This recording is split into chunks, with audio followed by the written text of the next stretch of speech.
మన భారత సంస్కృతిలోనే సాంప్రదాయంలోనే మహిళలను ఎక్కడ గౌరవించబడతారో అక్కడ దైవత్వం ఉంటుందని అంటారు. అలాంటి గొప్ప సంస్కృతిలో ఉన్నటువంటి మన దేశంలో ఈరోజు ఆంధ్రప్రదేశ్లో వైఎస్ఆర్సీపీ నాయకులు మహిళలను ఎంత కించపరిచే విధంగా ఆత్మగౌరవాన్ని చంపే విధంగా ఈరోజు మహిళలను పైన చేస్తున్నటువంటి వ్యాఖ్యలు చూస్తుంటే చాలా బాధేస్తూ ఉంది. అంటే ఇంత జనరేషన్లో ఇప్పుడున్నటువంటి పరిస్థితుల్లో మనం చూసుకుంటే మహిళలు అన్ని రంగాల్లోనూ ముందంజలో ఉండి దేశానికి కీర్తి ప్రఖ్యాతులను తీసుకొచ్చి ఈరోజు అద్భుతమైన స్థానాల్లో మహిళలు ఉంటే అలాంటి మహిళలను ఉద్దేశించి ఈరోజు మొన్న మనం చూసుకుంటే గుడివాడ అమర్నాథ్ రెడ్డి గారు మన హోంమంత్రి గారిని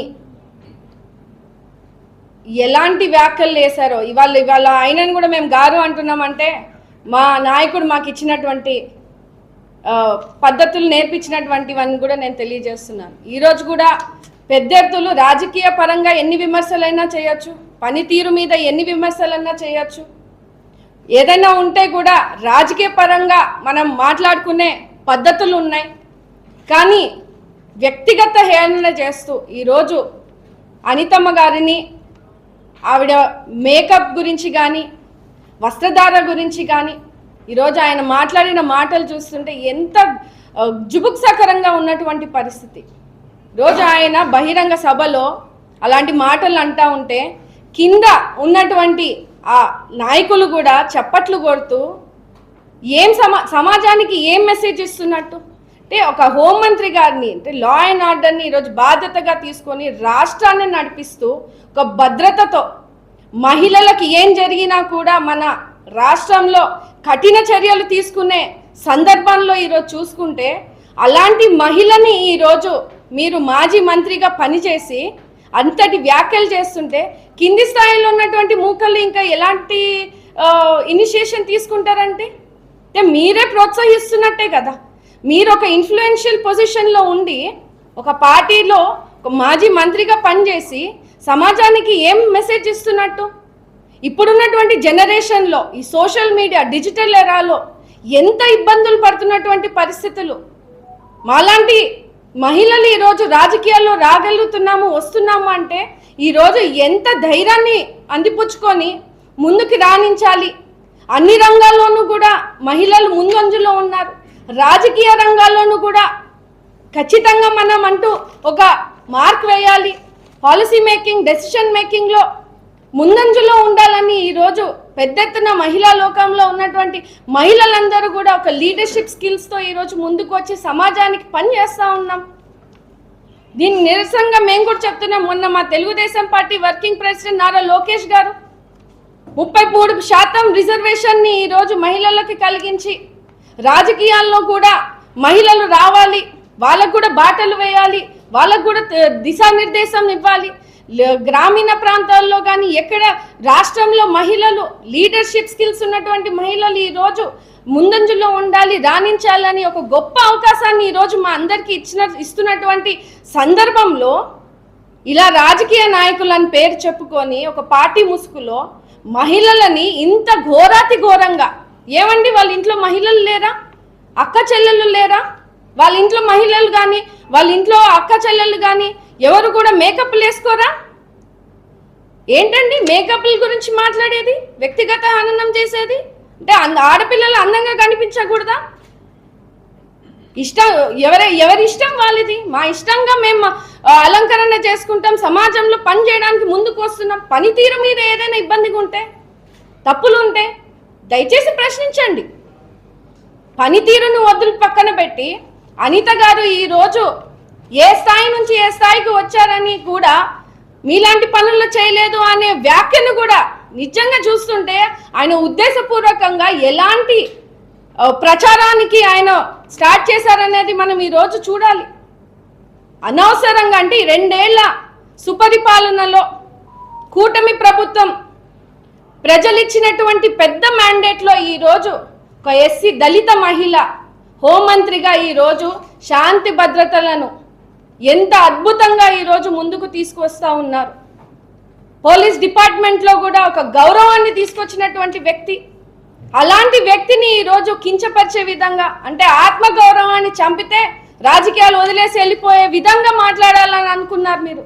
కానీ దీనికి రెట్టింపుగా ఇవన్నీ మేము గతంలో కూడా చూసామండి. మీరు వైసీపీ 5 సంవత్సరాల పరిపాలనలో ఆ రోజు చిన్న పిల్లల 6 సంవత్సరాల పిల్లల నుంచి 65 సంవత్సరాల అవ్వ వరకు కూడా మీరు చేసినటువంటి ఘోరాతిమైన సంఘటనలు ఇవాళ మీరు చూసుకుంటే పేపర్లు తిప్పేయండి, తెలుస్తుంది మీ హిస్టరీ. ఎంతమంది ఆడపిల్లలు అఘాయిత్యాలైనారు. ఏ రోజైనా జగన్మోహన్ రెడ్డి ముందుకొచ్చి మాట్లాడారా అండి? మహిళల పట్ల ఎవరైనా నిల్చున్నారా అండి? ఏమండి ఆ వైసీపీ ప్రభుత్వం, వైసీపీ పార్టీలోనే మహిళలు ఉన్నారు.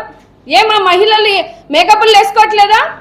అంటే మీరు కేవలం అనిత గారిని అన్నట్టు కాదు, ఇది ఆంధ్రప్రదేశ్లో ప్రపంచంలో ఉన్నటువంటి మహిళలు అన్నట్లు. ఇదంతా మీరు చేసినటువంటి వ్యాఖ్యలు కేవలం అనిత గారిని అన్నట్టు కాదు, మలన్ మహిళలు ప్రపంచవ్యాప్తంగా ఉన్నటువంటి తెలుగు మహిళల్ని మీరు అన్నట్టు.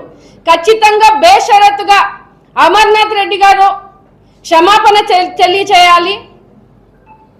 బేషరతుగా అనిత గారికి క్షమాపణ తెలియజేయాలి, మహిళా లోకానికి తెలియజేయాలి. ఈ సందర్భంగా మళ్ళీ గుర్తు చేస్తా ఉన్నాను నేను, ఈ గతంలో కూడా అంబటి రాంబాబు గారు మన ముఖ్యమంత్రి గారిని ఏ రకంగా మాటలు అన్నారు, మహిళలను ఎంత కించపరిచే విధంగా వచ్చినటువంటి వ్యాఖ్యలు మనం విన్నాం. అంతే గత వైసీపీ ప్రభుత్వంలో కూడా శాసనసభ సాక్షిగా బూనమ్మ గారిని ఇష్టానుసారంగా మాట్లాడినటువంటి పద్ధతులు చూసాం. ఎక్కడ కూడా వాళ్ళు మార్పు లేదండి. ప్రజలు తిప్పికొట్టి తన్ని ఇంట్లో కూర్చోబెట్టినా కూడా ఈ రోజు ఇష్టానుసారంగా బజారున పడి బయటికి వచ్చి అనవసరమైన అల్లర్లు లేపెట్టడం. మహిళలు ఈ రోజు 33% మహిళలకి అవకాశం వస్తుందని ఈ రోజు మహిళా నేతలందరం కూడా ఈ రోజు బయటికి వచ్చి సమాజంలో పని చేస్తా ఉంటే మీకు అది తట్టుకోలేక ఈ రోజు మహిళలను టార్గెట్ చేస్తా ఉన్నారు. గతంలో కూడా మీరు మహిళలను టార్గెట్ చేసి రాజకీయాలు చేసినటువంటి సంఘటనలు ఎన్నో ఉన్నాయి. ఈ రోజు కూడా ప్రజలు బుద్ధి చెప్పినా కూడా అదే ధోరణిలో ఈ రోజు మీరు వెళ్తా ఉన్నారు. ఖచ్చితంగా ప్రజలు సైతం దాన్ని తిప్పికొడతారు. తెలుగుదేశం పార్టీ కూటమి ప్రభుత్వం మహిళల భద్రత కోసం, మహిళల సంక్షేమం కోసం ఎంతో పెద్ద ఎత్తున ముందుకొచ్చి పనిచేస్తా ఉంది. ఈ రోజు మేమందరం కూడా అనిత గారికి సంఘీభావంతో, అనిత గారికి జరిగినటువంటి సంఘటన మేమందరం కూడా తీవ్రంగా ఖండిస్తా ఉన్నాం. విమెన్ కమిషన్ నుంచి కూడా ఖచ్చితంగా మేమందరం కూడా కంప్లైంట్ పెట్టిస్తా ఉన్నాము. ఖచ్చితంగా కఠిన చర్యలు తీసుకునే విధంగా కూడా మేమందరం కూడా పోరాడతామని కూడా తెలియజేస్తూ జగన్మోహన్ రెడ్డి గారికి ఒకటే తెలియజేస్తా ఉన్నాను. ఈ రోజు రాష్ట్రం అభివృద్ధి పదంగా ముందుకు వెళ్తా ఉంది.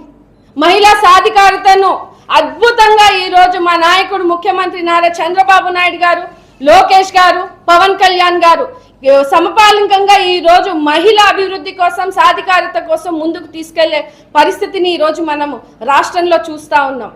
దీన్ని మీరు తట్టుకోలేక రాజకీయ ఉనికి చాటుకునేందుకు ఈ రోజు ప్రతి జిల్లాలోనూ కూడా ఇలాంటి ఇష్టానుసారంగా ప్రోగ్రాములను క్రియేట్ చేస్తూ మహిళలను టార్గెట్ చేస్తూ మీరు మాట్లాడిస్తున్నటువంటి పద్ధతులు మానుకోవాలని తెలియజేస్తూ, ఇదే సందర్భంలో ఒక వైఎస్ఆర్సీపీలో ఉన్నటువంటి మాజీ మంత్రి మహిళనే సవితమ్మ గారి మీద వేసినటువంటి వ్యాఖ్యలు కూడా మేము తీవ్రంగా ఖండిస్తా ఉన్నాం. మొన్న చూసుకుంటే ఒకరి నుంచి ఒకరు అంటే మహిళలని అగౌరవపరిచే పార్టీని మేము కేవలం వైఎస్ఆర్సీపీలోనే చూస్తా ఉన్నాం. మీలాగా ఎలా మహిళలను కూడా కించపరిచే విధంగా ఒక మహిళా లీడర్లను తయారవుతా ఉన్నారంటే చాలా చాలా సిగ్గుచేటు. మీడియా పూర్వకంగా ప్రజలకు నేను తెలియజేయాలనుకుంటా ఉన్నాను, ఎలాంటి సమాజంలో మనం ఈ రోజు ముందుకు వెళ్తా ఉన్నాం. మన పిల్లల భవిష్యత్తు ఇప్పుడు రాబోయే జెన్జీ, జెన్ ఆల్ఫా, ఈ పిల్లలందరూ కూడా ఎలాంటి ఇన్ఫ్లుయెన్స్ ఉన్నటువంటి ప్రపంచంలో మనం ఉన్నాము. చంద్రబాబు నాయుడు గారి నాయకత్వంలో ఈ రోజు పరిశ్రమలు వస్తూ ఉన్నాయి, అభివృద్ధి చెందుతా ఉన్నాం. బిడ్డల భవిష్యత్తు కోసం ఈ రోజు ప్రపంచ వ్యాప్తంగా తిరిగి ఈ రోజు పెట్టుబడులు తీసుకొని వస్తా ఉన్నారు మన బిడ్డలు.